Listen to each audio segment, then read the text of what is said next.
Mga kababayan, I finally had the chance to carefully review the President's State of the Nation address. Ayoko pong mag-react emotionally or politically. Gusto ko po itong i-evaluate the way that every citizen should, no? Based on substance and not slogans. Well, overall, I think this was one of the President's stronger sonas. It was more responsive dun po sa pang-araw-araw na struggles ng isang ordinaryong Filipino. Rather than simply enumerating projects, it focused on the issues that Filipino people actually feel every day. Yung mataas na presyo ng pagkain, mahal na electricity, healthcare, education, corruption, disaster preparedness, and our sovereignty in the West Philippine Sea. I also think that the president deserves a fair tap on the shoulder, no? Alam niyo po kasi, regardless of where one stands politically, governing a country like this is never easy.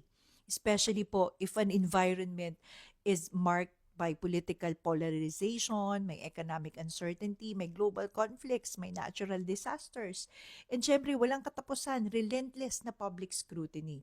Leadership is ultimately judged by the willingness to make difficult decisions. And there were moments po sa SONA where the president showed resolve by confronting sensitive issues na maraming leaders yung pwedeng iniwasan nila, no, or might have preferred to avoid.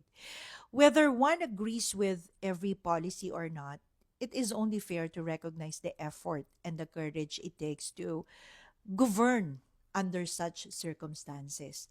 So, sa madaling salita, credit should be given where it is due, just as criticism should be given where it is deserved. Well, one of the strongest parts po ng speech ni President was the commitment to accountability, saying that even allies and relatives will not be protected. Well, it sends a powerful message, di po ba? But this is also where words must now become action. Kasi yung anti-corruption, it is never measured by speeches. Alam niyo po yan. It is measured by investigations completed, ilan na yung kasong na-file, convictions na na-obtain, and systems reformed so the same corruption cannot happen again. I also appreciated the proposals on tax relief, yung energy reforms, yung healthcare, and of course, education.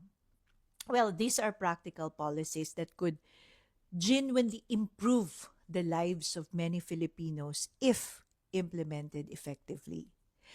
And syempre yun pong continued na firm position on the West Philippine Sea was likewise an important reminder that defending our sovereign rights should never be negotiable. Sa mga nang aalipusta, hindi tayo patitinag, sa manlulupig, hindi tayo pasisiil. Powerful, ha? However, what I found lacking was a clearer roadmap po for the remaining 2 years of this administration. The speech offered many programs, pero it's not enough. There's no enough measurable targets. It talked about projects, but less about the outcomes po ng mga projects na yon that are expected to achieve. Alam niyo na, government should not only tell us how many classrooms were built, it should also tell us whether yung mga estudyante ba, if they are learning better.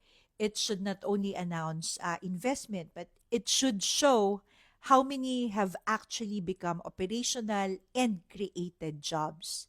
And it should not only promise lower electricity costs, dapat na-explain din kahit papano exactly how and by when consumers will feel the difference. No? Para may timeline siya dapat. I also hope to hear a more comprehensive discussion about our economic growth. Well, Filipinos deserve to know not only how government plans to ease today's hardships, no, but also how it intends to generate better paying jobs, paano mag-raise ng productivity, strengthen agriculture, improve manufacturing, and make our economy more competitive over the long term. So another area that deserved greater attention was fiscal sustainability po. Yung every new subsidy, tax cut, and social program, syempre welcome yan. But citizens also deserve to know how these commitments will be funded without placing excessive pressure on future generations. In short, the SONA was strongest when it addressed the concerns people immediately feel. It was weaker when it came to presenting a measurable long-term national strategy. Para po sa akin, this was not a perfect speech, but it was certainly not an empty one either, no? It contained several promising directions that, syempre, it deserve recognition, while also leaving legitimate questions that deserves answers.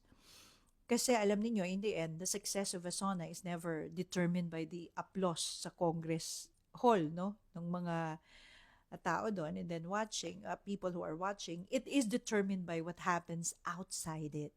When food becomes more affordable, pag bumaba na yung presyo ng electricity, when corruption cases actually reach the courts, when students learn more, when hospitals become more accessible, kapag yung trabaho become better, and when ordinary Filipinos genuinely feel that their quality of life has improved. Well, that is the real state of the nation, not the speech itself, but the lives of the people after the speech has ended. Well, don't get me wrong, ha, because nevertheless, the president deserves a tap on the shoulder. Despite of what's happening in our country, I think he is still doing a good job.